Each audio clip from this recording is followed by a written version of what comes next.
Federation of CGHS Dwarka ने RECD kit और genset पर एक सफल सेमिनार आयोजित किया। आपको बता दें, federation of cooperative group housing society CGHS Dwarka ने happy home plot number 12A sector 7 में एक बेहद सफल सेमिनार आयोजित किया।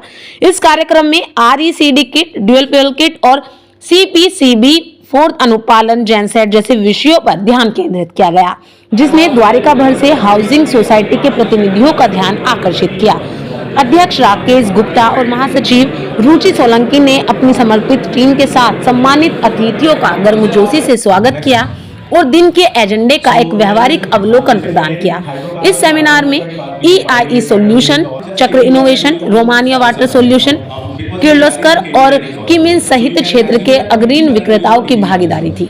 इन उद्योग विशेषज्ञों ने आकर्षक प्रस्तुतियां दी, अपनी विशेषज्ञता और उनके द्वारा पेश किए जाने वाले अभिनव उत्पादों का प्रदर्शन किया। उपस्थित लोगों को तकनीकी टीमों के साथ सीधे बातचीत करने का अवसर मिला, जिससे उन्हें RECD और जेनसेट प्रतियोगियों में नवीनता प्रगति के बारे में बहुमूल्य जानकारी प्राप्त हुई। इस कार्यक्रम को समाज के प्रतिनिधियों से बहुत प्रशंसा मिली, जिन्होंने इस तरह के सूचनात्मक सत्रों के आयोजन में फेडरेशन के सक्रिय प्रयासों की सराहना की। कई लोगों ने भविष्य में इस तरह के आयोजनों के लिए अपनी उत्सुकता व्यक्त की। फेडरेशन की प्रबंध समिति, जिसके अथक प्रयासों से यह कार्यक्रम संभव हो सका, सही सहभागी समाजों और विक्रेताओं को अनेक अटूट समर्थन के लिए हार्दिक धन्यवाद देती है।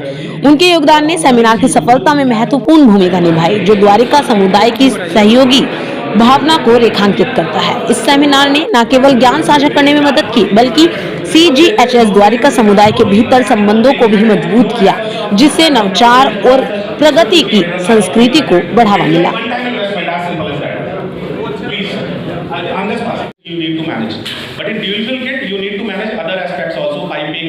फिर आपका MRS मीटर और ये सब कुछ करना। So you need to calculate your total project cost as well as the percentage of load you need to run on your genset. क्या है? अगर मेरा ड्यूल फ्यूल लगा के 100% पे चल रहा है, तो अल्टीमेटली जो मेरे को जो अंडरस्टैंडिंग है बाकी मेंबर्स भी क्या लगा है हो सकती है कि लीगली या जो गवर्नमेंट का गाइडलाइंस के accordingly what is the best thing and how that can be achieved in the most cost effective way. क्योंकि आज की डेट में जो डीजल जेनसेट्स का एक्चुअल यूसेज है, एक्चुअल जो यूसेज है वो बहुत कम है। मतलब महीने का अगर 2-4 घंटे में रहता होगा तो पता है डीजल जेनसेट एक सोसाइटी में पॉल्यूटेंट के टर्म्स में वो मेजर कॉन्ट्रीब्यूटर नहीं है। इट मे बी लाइक हर एक का ओपिनियन अलग हो सकता है, मेरा ओपिनियन नहीं है। तो main is cost and government guidelines, government guidelines. तो ऑफ कोर्स अगर आप 100% पे भी चला रहे हैं और द्वारका जो है वो द्वारका क्या बल्कि दिल्ली के पूरे दिल्ली के अंदर ही प्रदूषण की बहुत बड़ी समस्या रही है, और ख़ास तौर से डीजल जेनसेट्स या डीजल गाड़ियों के कारण जो प्रदूषण होता है, उसके लिए सरकार की जो गाइडलाइंस थी उसमें द्वारका की फेडरेशन ने उसको अच्छी तरीके से इम्प्लीमेंट हो सके उसके लिए बहुत प्रयास किया है। साथ में द्वारका की फेडरेशन का एक और एफर्ट था कि क्योंकि जेनसेट लोग जो लगाए गए हैं सारी सोसाइटीज़ में वो एक तरीके से चलते नहीं हैं, लेकिन हमारी ये मजबूरी है कि हमें जेनसेट इसलिए लगाने होते हैं क्योंकि जो जितनी भी बहुमंजिला इमारतें जो 4 मंजिल से ऊपर वाली हैं उसमें दिल्ली बिल्डिंग बाईलॉज के हिसाब से और दिल्ली फायर सर्विस के हिसाब से एक जेनसेट हमको रखना पड़ता है। अब जेनसेट हमको रखना है लेकिन चलता नहीं है, तो उसके लिए हमारी मजबूरी ये थी कि हम जो रखे हुए हैं उसको हम कैसे और ठीक कर सकें। सरकार की जो गाइडलाइन दी कि इसको हमें बंद कर देना है, तो हम लोगों ने लगातार इसके लिए CA वगैरह से बात करी, CA से उनको हमने डेटा भी उपलब्ध कराया कि देखिए हमारे जेनसेट नहीं चल रहे हैं, लेकिन आप हमको खर्चा करने की ज़्यादा खर्च करते हैं, तो या तो सरकार इसके चेक आउट करे या फिर हमें कोई ऐसे सहूलियत दे जिससे कि हम इसको ठीक कर सकें। हमारे जो डाटा थे उसके बेसिस पर हमने जब उनको समझाया तो उन्होंने एक चीज़ को मना कि अगर हम RECD जो कि इलेक्ट्रोफिट एमिशन कंट्रोल डिवाइस है, अगर वो इंस्टॉल कर लें तो उससे पोल्यूशन की मात्रा में बहुत ज़्यादा कमी हो जाती है और ज़्यादा खर्चा भी नहीं आता है। कुछ सोसाइटीज़ के लिए भी बेनिफिशियल था और हमारे लिए मतलब पूरे सरकार की जो पोल्यूशन जो हो रहा है उसके में भी ये बहुत। आज सेमिनार में कौन कौन सी कंपनी से इन्वॉल्व हुई? सेमिनार में हमने जो दिल्ली इंडिया की जो बड़ी बड़ी कंपनी है जो RECD बनाती हैं, जैसे चक्रा इनोवेशन है, प्लेटिनो है, रोमानिया वाटर सॉल्यूशंस वाले हैं, और जो नए बड़े बड़े डीजल सेट बनाने वाले हैं जैसे किर्लोस्कर कंपनी है या कमिंस इंडिया है, इनको हमने इनवाइट किया और वो आए भी यहाँ पर कि जो हमारे द्वारका की जितनी भी सोसाइटीज़ हैं उनके मेंबर्स को उसके बारे में एजुकेट कर सकें कि कैसे इन प्रयासों के द्वारा प्रदूषण को कम करा जा सकते हैं और उसके लिए वो प्रयास कर रहे हैं। क्या मैसेज देना चाहते हैं सर, जो सोसाइटी के लोग नहीं आ पाए किन्हीं कारणों से, आप मीडिया के माध्यम से हमें क्या मैसेज देना चाहते हैं सर? हम सोसाइटी से कहेंगे कि अगर वो नहीं आ पाए, किसी कारण से उन्हें अटेंड नहीं कर पाए, तो फेडरेशन आपको इसके बारे में पूरी जानकारी देने के लिए उपलब्ध है। फेडरेशन से वो आगे बात करके और ये इसके बारे में जानकारी हासिल करें और सारी कंपनीज के डाटा हमारे पास उपलब्ध है, तो उनसे वो डायरेक्टली बात करके वो जो प्रदूषण कंट्रोल करने की जो डिवाइसेस हैं वो ज़रूर लगाएं, जिससे कि दिल्ली के अंदर प्रदूषण हम कम कर सकें और ग्रैब जो है उसको एक तरीके से नलीफाई कर सकें। इसको इनवाइट किया है RECD प्लांट करने के लिए प्लैटिनो, रोमानिया और चक्रा। इन लोगों के पास अपने अपने डिवाइस हैं, अपने अपने प्रेजेंटेशंस हैं, किस तरीके से वो बताएं कि भाई हम लोग क्या क्या उनमें फैसिलिटी दे रहे हैं चेंज करने के लिए। और 2 हम लोगों ने जनरेटर्स की कंपनी को भी इनवाइट किया है, किर्लोस्कर एंड क्यूमेंस।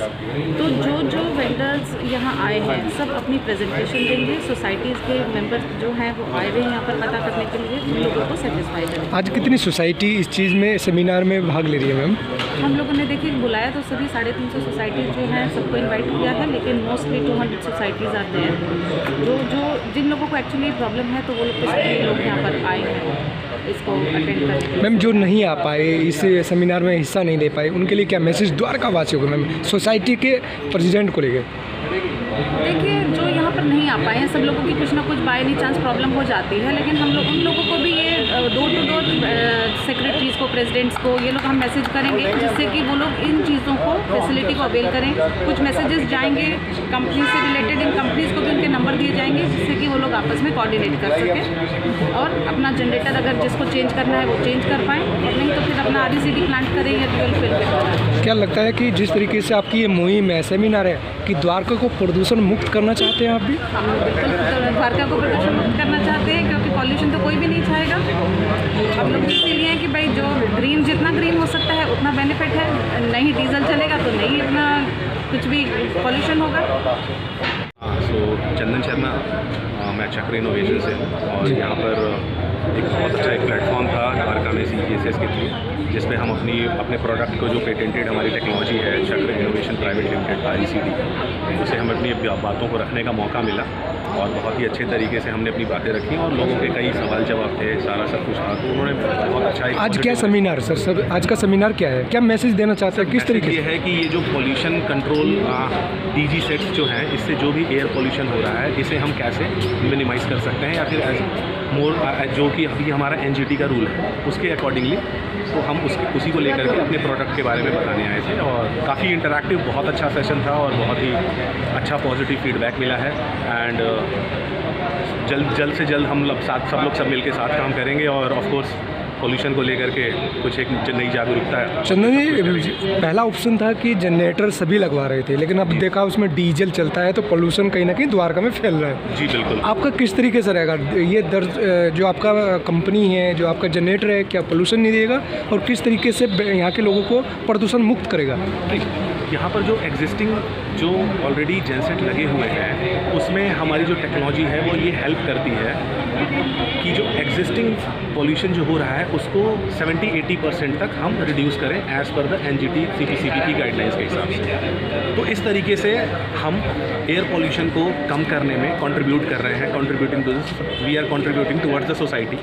और अच्छा लग रहा है कि हम अपनी जिम्मेदारी भी पूरी कर रहे हैं और लोगों से, और साथ ही साथ कंपनी को भी ऑफकोर्स अच्छा मौका मिल रहा है हमें। जैसे अभी यहाँ पर हमें बहुत अच्छा और बेहतरीन मौका दिया, इन्होंने एक प्लेटफॉर्म दिया जिसमें हम अपनी सारी बातों को रखें और बहुत ही अच्छा पॉजिटिव फीडबैक मिला। क्या लगता है कि द्वारका को प्रदूषण मुक्त करने के लिए एक अभियान में आप भी शामिल हो रही है, आपकी टीम हो रही है? कह सकते हैं हमारी चक्र की टीम, हमारे सारे टीममेट्स इसमें हैं और सबका बहुत बहुत धन्यवाद ऑफकोर्स, और उनका भी जिन्होंने हमें ये मौका दिया, बिकॉज ये जॉइंट हैंड बगैर उसके हो नहीं सकता था। तो ये सबका सहयोग है जिसकी वजह से हम लोग इसको और करेंगे। आज एक दिन ये ज़रूर प्रदूषण मुक्त हो जाएगा हमारा द्वारका।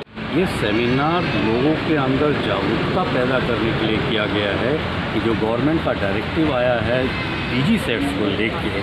फुल फॉर्म क्या है? Full form DG set. Diesel generator set, इससे पावर जनरेट होती है। ये एक तरीके की बैकअप पावर है कि in case BACS is not supplying the power, so this runs and you get the power. कितना नुकसान हो रहा है डीजल के सेट लगने से द्वारका वासियों में प्रदूषण को लेकर? सर प्रदूषण एक चीज़ है जो है, एक डीजल सेट आज की तारीख में अगर आप 125 kVA का लेते हैं या 250 kVA का लेते हैं तो इसकी कॉस्ट 10 से 20 लाख रुपए आती है। अब एक सोसाइटी जिसमें 70 से 75 फ्लैट हैं, पर पर्सन कॉस्ट जो है वो करीब 10-15 हज़ार 20 हज़ार पड़ती है। और अब आज की तारीख में सोसाइटी में ज़्यादातर रिटायर्ड लोग रह गए हैं जिनकी इनकम सिर्फ इंटरेस्ट इनकम पर डिपेंडेंट है। ये सारे एडिशनल बोझ जो हैं उनके ऊपर बहुत भारी गुजरते हैं। अब इस सेमिनार से हम ये बताना चाहते हैं कि देखिए, नंबर 1 जो डीजी सेट सोसाइटियों में लगे हुए हैं ऑलरेडी, उनसे कोई प्रदूषण नहीं हो रहा है क्योंकि वो चलते ही नहीं हैं। BACS की सप्लाई इतनी अच्छी, ठीक है। किसी इमरजेंसी केस में चलता है तो किसी भी टाइम पर 5 या 7 मिनट चलने के बाद में वो बंद हो जाता है।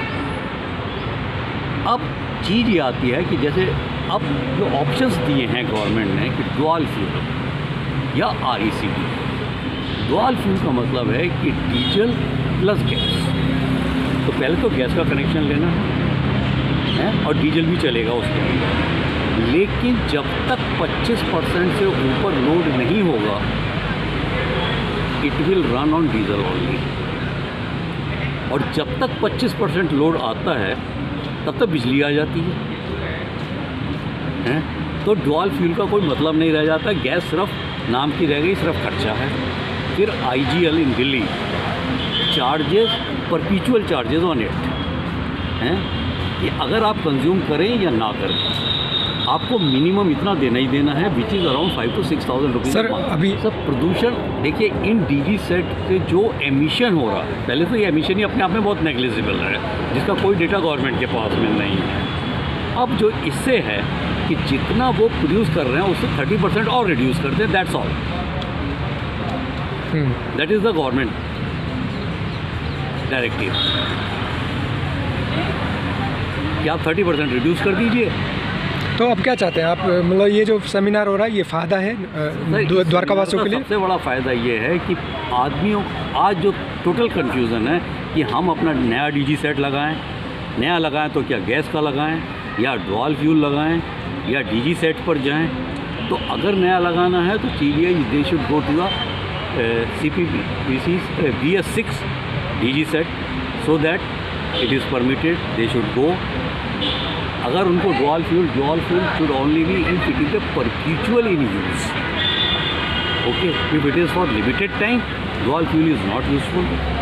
एंड देन रिमेनिंग कि जिनका अभी नए हैं डीजी सेट उसमें बेटर है रेट्रोफिटिंग करवाई जाए, जिससे कि retrofitting cost is less and the purpose of government of course that will also cost A amount which will pinch the pocket of the residents.